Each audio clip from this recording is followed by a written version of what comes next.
Class की channel पे मैं आपका एक बार फिर से स्वागत करता हूँ। तो जैसा कि आपने मेरी पिछले वीडियो में देखा होगा कि हमने सिस्टम के इनबिल्ट फंक्शन और यूडीएफ दोनों फंक्शंस हमने देखे। ओके, जहाँ सिस्टम के इनबिल्ट फंक्शन में वर्डमेन तो हमारा मेन फंक्शन था। उसके अलावा भी जैसे कि स्ट्रिंग फंक्शन था, स्ट्रिंग फंक्शन को यूज़ करने के लिए हम स्ट्रिंग डॉट एच और मैथमेटिक फंक्शन को यूज़ करने के लिए math dot H. String function में अलग अलग फंक्शन थे जैसे कि strcpy, strlen, strupper, strlower, strcat, strcmp। और मैथमेटिक फंक्शन में अलग अलग फंक्शन थे जैसे कि abs, पावर, ओके, sqrt। और इसी तरह हमने यूडीएफ फंक्शन देखा। यूडीएफ मतलब वहाँ यूजर खुद का फंक्शन एक बना रहा है, खुद डिक्लेयर कर रहा है और खुद कॉल कर रहा है। तो हमने जो यूडीएफ देखा उसमें मैंने आपको उसकी सिंटेक्स बताई थी और एक सिंपल एक मैसेज वाला एग्जांपल देखा था कि किस तरह वो फंक्शन कॉलिंग हो रहा है और किस तरह वो रिटर्न बैक हो रहा है जहाँ से कॉल हो रहा था वहाँ पे। ओके, तो उसी फंक्शन के कॉन्सेप्ट को मैं आज आपके लिए आगे लेके चल रहा हूँ कि उसमें हम अलग अलग पैरामीटर किस तरह पास कर सकते हैं और किस तरह फंक्शन की वैल्यू को रिटर्न भी करवा सकते हैं। ओके, तो उससे स्टार्ट करने के पहले मैं आपको फंक्शन के कुछ एडवांटेजेस समझा देना चाहता हूँ कि फंक्शन का एक्चुअल एडवांटेज क्या हो रहा है। अभी तक आपको मेरी वीडियो में ये समझ आ गया कि फंक्शन का काम क्या है, कि वो हमें कोड की रीयूजेबिलिटी प्रोवाइड कर रहा था, इन द सेंस कि हमें कोड को रीयूज करने दे रहा था। ओके, तो उसी तरह उसके कुछ और भी एडवांटेज है। तो चलिए आज की मेरी वीडियो आप पूरी अंत तक देखिए ताकि आपको अच्छे से पता चले कि फंक्शन कहाँ किस तरह में यूज करना है। ओके, तो advantage of user defined function, functions names are identifiers and should be uniques. Okay, क्या एडवांटेज है कि फंक्शन के नेम्स आइडेंटिफायर्स हो गए और हमेशा यूनिक होने चाहिए। मतलब आप एक प्रोग्राम में एक से ज़्यादा फंक्शन तो बना सकते हैं, लेकिन एक बार अगर आपने फंक्शन को डिक्लेयर कर दिया तो वो फंक्शन का नाम एक ही बार यूज़ कर सकते हो। ओके, आप उसको कॉल मल्टीपल टाइम यूज़ कर सकते हो, लेकिन फंक्शन का जो नेम होना चाहिए वो यूनिक होना चाहिए, should be unique. This is just an overview of user-defined functions. The program will be easier to understand, maintain and debug. आपका प्रोग्राम क्या हो रहा है, इजियर टू अंडरस्टैंड, हम उसको इजी से समझ सकते हैं, अंडरस्टैंड कर सकते हैं, उसको मेंटेन कर सकते हैं और डिबग कर सकते हैं। जैसे कि मैंने आपको बताया था कि हमारे पास एक बहुत बड़ी लार्ज प्रॉब्लम है। ओके, तो फंक्शन उधर ही पिक्चर में आ रहा है कि वो जो हमारे पास लार्ज प्रॉब्लम होगी उसको डिवाइड कर देगा चंक्स में। ओके, मतलब पार्ट में डिवाइड कर देगा, फिर वो जो स्मॉल पार्ट्स हो गए चंक्स को मैं उसको वापस कंबाइन करके फंक्शन को यूज कर सकता। तो easier to understand, maintain and debug the code. Okay, reusable codes that can be use in other program, जैसे कि मैंने आपको ऑलरेडी समझा दिया कि रीयूजेबल कोड्स, जैसे कि वो हमारा एमएसजी वाला फंक्शन था, मैसेज वाला, हम उस कोड को बार बार अगर मेरे को उसके अंदर के जो भी स्टेटमेंट प्रिंट करवाना है वही स्टेटमेंट मुझे दोबारा लिखने की जरूरत नहीं थी, वो हमें सिर्फ फंक्शन कॉल करना था। तो reusable codes that can be use in other programs, वो हम दूसरे प्रोग्राम में भी यूज कर सकते हैं। Okay, large program can be divided into smaller modules, in the sense कि हमारे पास बहुत बड़ा एक लार्ज प्रोग्राम है, हम उसको डिवाइड कर सकते हैं स्मॉलर मॉड्यूल्स में। Hence a large project can be divide among the many programmers.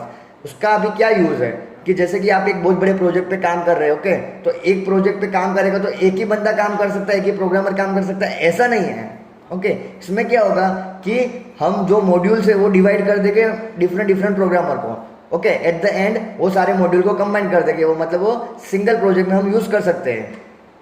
उसका क्या एडवांटेज होगा, हमारा टाइम भी सेव होगा और कोड भी रीयूजेबल हो सकता है। A function is a block of code that perform a specific task. C allow use to define function according to units. The functions are known as a user-defined function.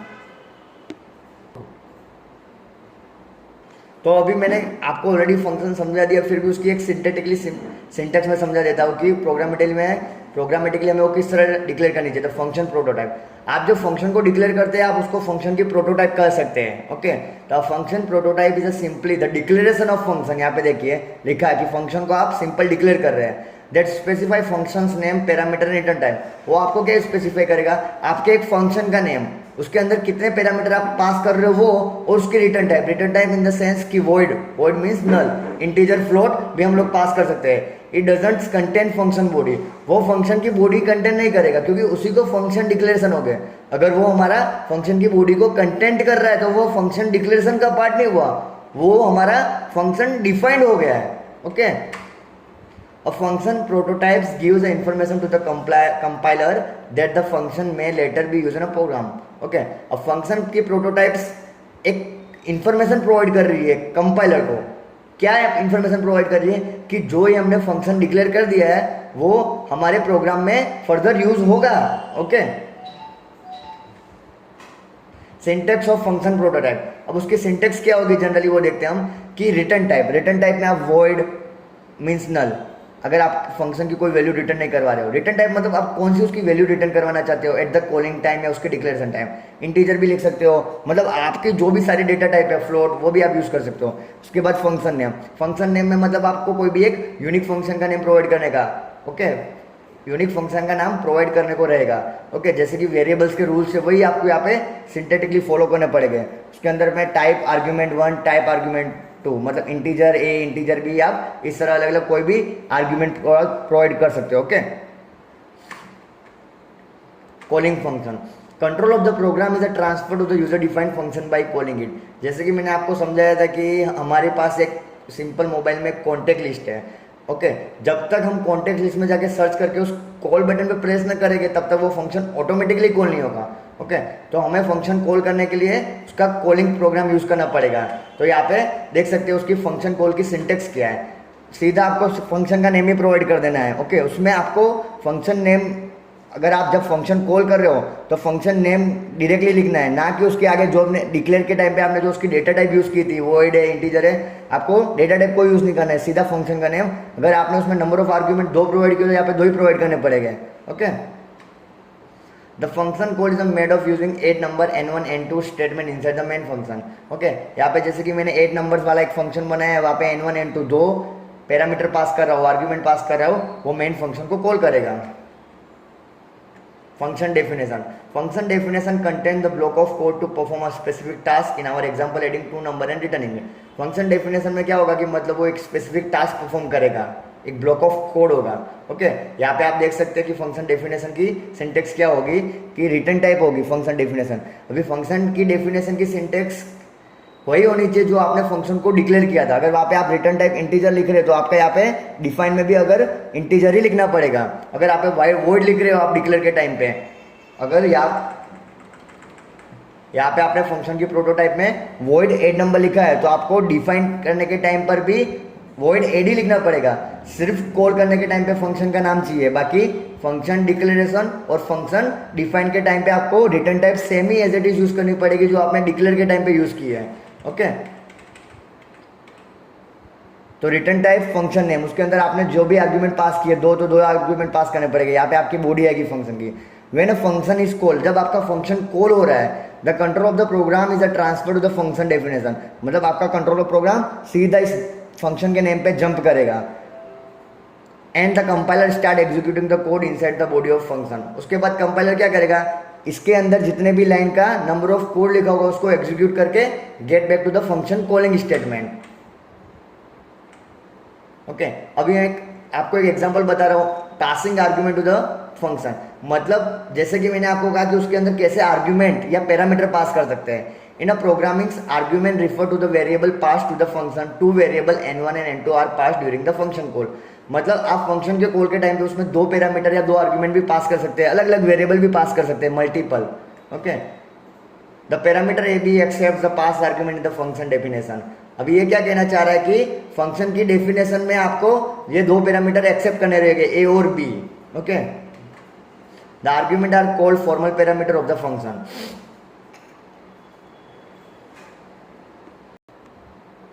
इस argument को आप क्या कह सकते हैं, इस आर्ग्यूमेंट को आप फॉर्मल पैरामीटर कह सकते हैं फंक्शन के।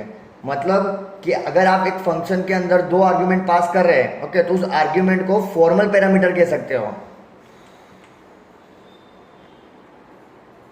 ओके। यहाँ पे एक एग्जांपल लिया कि how to pass argument to the function. यहाँ पे हेडर लाइब्रेरी इंक्लूड की है, इंटीजर 8 नंबर्स। यहाँ पे आप देख सकते हैं कि उसकी रिटर्न टाइप इंटीजर ली है, ओके। मतलब ये फंक्शन जब भी कॉल होगा तो वो एक इंटीजर वैल्यू को रिटर्न कर रहा होगा, इंटीजर ए बी, मतलब उसके अंदर हमने 2 पैरामीटर पास किए, 2 आर्ग्यूमेंट पास किए, इंटीजर ए और इंटीजर बी, ओके। आप इसको यहाँ पे आर्ग्यूमेंट भी कह सकते हो, और जब वो फंक्शन में कॉल होगा तब वो हमारे फॉर्मल पैरामीटर हो गए, ओके। तो आप इसको फॉर्मल पैरामीटर कंसीडर कर सकते हैं। Integer 8 number, integer a b, ये अब फंक्शन का डिक्लेरेशन, मतलब ये फंक्शन की प्रोटोटाइप यूँ कहना चाह रही है कि आप अपने प्रोग्राम में एक 8 नंबर्स वाला फंक्शन को इम्प्लीमेंट करेंगे या फिर उसको फर्दर प्रोग्राम में यूज़ करेंगे। तो मैंने एक इंटीजर 8 नंबर्स देखे, ये मैंने डिफाइन करने के टाइम पे मैंने सेम फंक्शन का नेम 8 नंबर से लिया है। देखिए यहाँ पे नंबर्स में n और यहाँ पे डिफाइन में भी एन कैपिटल है और एड में ए और एड में ए स्मॉल है। मतलब जो हमारा फंक्शन का नेम केस सेंसिटिव है, जो हमारा डिक्लेरेशन में यूज हो रहा है वही आपको डिफाइन में भी यूज करना होगा, नहीं तो वो केस सेंसिटिविटी सी लैंग्वेज की एक एरर प्रोवाइड कर देगा। Okay, function name not match, mismatch. Okay, तो यहाँ पे देखिए रिटर्न टाइप भी हमने जो प्रोवाइड की थी इंटीजर, वही आपको यहाँ पे इंटीजर प्रोवाइड करनी पड़ेगी। और आपके दो फॉर्मल पैरामीटर्स, यहाँ पे आप जो भी उसका कोड लिखना हो, एडिशन करना हो, 8 नंबर, तो एडिशन का कोड लिख सकते हो। अब मैंने वॉइड मेन में क्या किया, सम equal to 8 numbers n1 n2। मतलब अगर यहाँ पे आप n1 n2 की जो भी वैल्यू पास करोगे वो सीधी जाएगी आपके फंक्शन कॉलिंग, ये कॉल है हमारा, तो वो आपके फंक्शन डिफाइन वाले स्टेटमेंट में जाएगी। अब यहाँ पे फंक्शन की जो भी वैल्यू रिटर्न हो रही है, सपोज मैं यहाँ पे लिख रहा हूँ c equal to a plus b. Okay, तो मुझे यहाँ से रिटर्न करवानी होगी वैल्यू, क्योंकि एक चीज़ यहाँ पे आप माइंड में रखिए, अगर आपने फंक्शन के रिटर्न टाइप इंटीजर प्रोवाइड करी है, if you provide function return type okay integer, then you will return the value. आपको क्या करनी होगी, एक वैल्यू रिटर्न करनी पड़ेगी, कौन सी, इंटीजर में। अब आप यहाँ से जो वैल्यू रिटर्न करोगे वो यहाँ पे हमारे फंक्शन कॉलिंग वाले स्टेटमेंट में एक वेरिएबल में स्टोर होगी, जो हमने यहाँ पे सम नाम का वेरिएबल यूज किया है। अगर ये आप फंक्शन की वैल्यू को रिटर्न नहीं कर रहे हो तो ये फंक्शन का कॉलिंग का आउटपुट वो आपको कुछ प्रोवाइड नहीं करेगा। ओके, तो ये अगर आपने आपने इंटीजर वैल्यू रिटर्न किया तो आपको यहाँ से रिटर्न सी करना होगा, या जो वेरिएबल आपने यूज किया होगा। तो अब यहाँ पे जो फंक्शन कॉल हो रहा है वो फंक्शन हमें क्या रिटर्न करके दे रहा है, मतलब जैसे मैं किसी पर्सन को बुलाता हूँ, ओके XYZ नेम कोई भी पर्सन को हम बुलाते हैं, तो वो हमें रिप्लाई में रिटर्न में कुछ ना कुछ देता है। ओके, तो यहाँ से फंक्शन हमें कुछ ना कुछ वैल्यू रिटर्न कर रहा है, तो उस रिटर्न वाले फंक्शन को अगर आप यहाँ से जब कॉल करवा रहे हो तो आपको उसको एक वेरिएबल में स्टोर करवा रहे हो। मैं आपको ये प्रोग्राम में और अच्छे से इंप्लीमेंट करके डिटेल में समझाऊंगा। The type of argument pass to a function and the formal parameter must match. अभी यहाँ पे एक पॉइंट आपको एक नोटिस ध्यान में रखना पड़ेगा।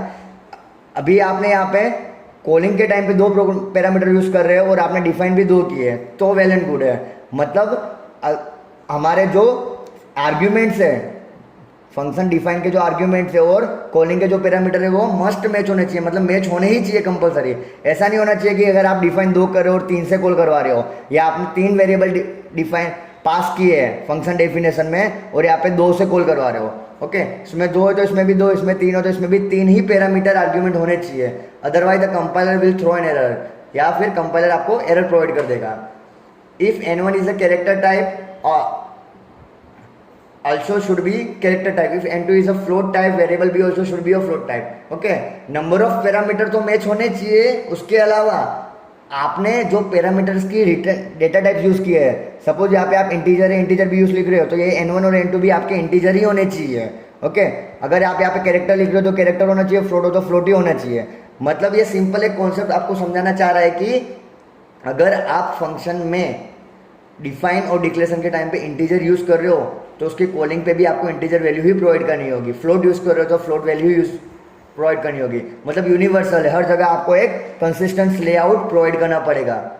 Okay, a function can also be called without passing an argument. आप फंक्शन को आर्ग्यूमेंट पास करे बगैर भी यूज कर सकते हो, लेकिन उस हिसाब का आपका फंक्शन होना चाहिए जो विदाउट आर्ग्यूमेंट वाला, डिफाइन डेफिनेशन वाला उसको ब्लॉक उसको मैच हो।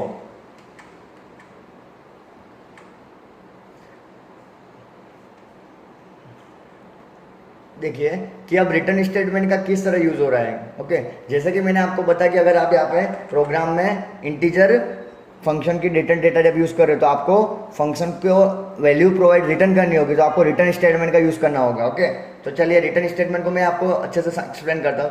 The return statement terminate the execution of a function and return a value to the calling function. मतलब रिटर्न स्टेटमेंट क्या कर रहा है कि आपके फंक्शन को टर्मिनेट मतलब एंड कर रहा है, मतलब आपके फंक्शन के अंदर में जितने भी आपने लाइन लिखी थी आपके फंक्शन को एग्जीक्यूट करने के बाद टर्मिनेट कर रहा है। ओके, टर्मिनेट करने के बाद आपके फंक्शन जहाँ से कॉल हुआ था, यहाँ पे देखिए कि आपका फंक्शन यहाँ से कॉल हो रहा है, तो फंक्शन का एग्जीक्यूशन कंप्लीट होने के बाद यहाँ से टर्मिनेट मतलब कंप्लीट एंड करके फंक्शन कॉलिंग को एक वैल्यू रिटर्न करेगा, जैसे कि सम को एक वैल्यू रिटर्न कर रहा है यहाँ पे हमारे एग्जाम्पल में। तो the return statement terminate the execution of function and return a value to the calling function. The program control the transfer to the calling function after the return statement. मतलब आपका जो कंपाइलर क्या use होगा यहाँ पे, आपका जो cursor है, कंट्रोल है प्रोग्राम का, वो सीधा ट्रांसफर होगा कॉलिंग फंक्शन पे। ओके, अगर आप रिटर्न स्टेटमेंट का यूज कर रहे हो तो रिटर्न स्टेटमेंट करने के बाद the value of the result variable is return to the main function, the sum variable is a main function is assigned value.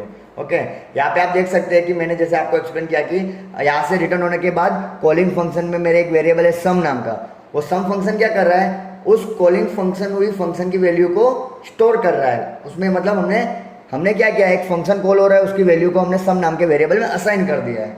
Okay, तो क्या हो रहा है कि result variable is return to the main function, मतलब आपका जो भी रिजल्ट होगा उसके अंदर आपने जो भी एग्जीक्यूशन किया होगा उसकी वैल्यू आपके सम वाले फंक्शन को असाइन की होगी with in a main function में, मेन ब्लॉक में।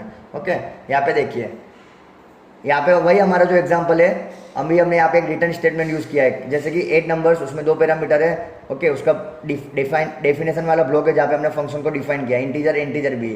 ओके, रिटर्न रिजल्ट्स, यहाँ पे देखिए, यहाँ पे उसने जो भी कर रहा हो, मतलब एडिशन सब्ट्रैक्शन जो भी कर रहा हो, 8 नंबर से, मतलब आप एडी करिए क्योंकि वो उसके फंक्शन के नाम के साथ मैच हो रहा है, तो रिटर्न रिजल्ट। अभी यहाँ पे जो भी रिजल्ट हो रहा हो तो वो क्या रिटर्न होगा, यहाँ पे आप सीधा देख सकते हैं जहाँ से फंक्शन कॉल हो रहा था, फंक्शन मेरा इस लाइन से कॉल हो रहा था तो 8 नंबर्स, मतलब ये जो 8 नंबर्स वाला फंक्शन ने कॉल किया है इसके अंदर जो भी लाइन एग्जीक्यूट हुई होगी, जो भी रिजल्ट मिल रहा होगा, सम इक्वल टू रिजल्ट, मतलब वो यहाँ पे सम नाम के वेरिएबल को असाइन हो गया। तो आप यूँ कह सकते हैं कि सम इक्वल टू रिजल्ट, क्योंकि आपकी डायरेक्टली वैल्यू यहाँ पे स्टोर नहीं हो रही है सम में, इनडायरेक्टली फंक्शन के अंदर में जो भी नंबर ऑफ लाइन का कोड एग्जीक्यूट होने के बाद रिजल्ट की वैल्यू को सम असाइन कर रहे हैं, मतलब indirectly sum equal to result आप यूँ कह सकते हैं। Okay, so we can say that कि sum equal to result. Return statement की सिंटेक्स क्या होगी, रिटर्न एक्सप्रेशन, मतलब रिटर्न के बाद आपको कोई एक्सप्रेशन पर्टिकुलरली एक्सप्रेशन भी लिख सकते हो, मतलब return equal to a plus b, आप इस तरह भी लिख सकते हो, या रिटर्न सी डायरेक्टली भी, या फिर आप एक्सप्रेशन भी प्रोवाइड कर सकते हो ए प्लस बी, मतलब आप डायरेक्टली वेरिएबल प्रोवाइड कर सकते हो या एक्सप्रेशन, एडिशन सब्ट्रैक्शन जो भी आपको परफॉर्म करना हो। For example return a plus b, either आप रिटर्न ए भी कर सकते हो, रिटर्न ए प्लस बी, इसमें एक सिंगल पर्टिकुलर ए की वैल्यू रिटर्न करेगा, इसमें रिटर्न ए और बी का एडिशन, मतलब दो वेरिएबल की वैल्यू को कंबाइन करके वो सिंगल वैल्यू रिटर्न करेगा। मतलब अब यहाँ पे आपके दिमाग में एक चीज होनी चाहिए कि वो 2 वैल्यू को कंबाइन करके एक वैल्यू रिटर्न कर रहे हैं, मतलब एक ही वैल्यू रिटर्न हो रही है, मतलब एडिशन हो रहा है। The type of value returned from function and the return type is specified the function prototype and function definition must match। जैसे कि मैंने आपको कहा कि आप जो भी वैल्यू स्पेसिफाई कर रहे हो वो फंक्शन प्रोटोटाइप मतलब फंक्शन डिक्लेरेशन में और फंक्शन डेफिनेशन में मैच होना compulsory, otherwise compiler will give an error, compiler आपको एक एरर थ्रो कर देगा। ओके, तो चलिए मैं आपको भी इसका एक प्रैक्टिकली एग्जांपल समझाता हूँ। प्रैक्टिकल एग्जांपल समझाने से पहले मैं आपसे मतलब कहना चाहूँगा कि अब तक की आपने जो मेरी पिछली 2 फंक्शन की वीडियो थी वो आप अच्छे से देख लीजिए, तभी आपको पता चलेगा कि फंक्शन वैल्यू किस तरह रिटर्न कर रहा है, फंक्शन का डिफिनेशन क्या है। ओके, तो इसी अगर ये फंक्शन वाले ब्लॉक को अगर आपको समझ नहीं आया तो आप हमें कमेंट बॉक्स में क्वेरी लिख सकते हैं। ओके, तो मैं आपको फंक्शन का पूरा वैल्यू जो भी सम एडिशन वाला था उसमें हम पैरामीटर पास कर रहे थे, उसके और भी 4 टाइप्स हैं, function with return value, no return value, argument. Okay, मैं आपको आने वाली वीडियो में डिटेल में एक्सप्लेन करूंगा पूरा प्रैक्टिकली। ओके, अगर हमारी वीडियो पसंद आई है आपको तो लाइक करिए, शेयर करिए और सब्सक्राइब करना ना भूलें। धन्यवाद।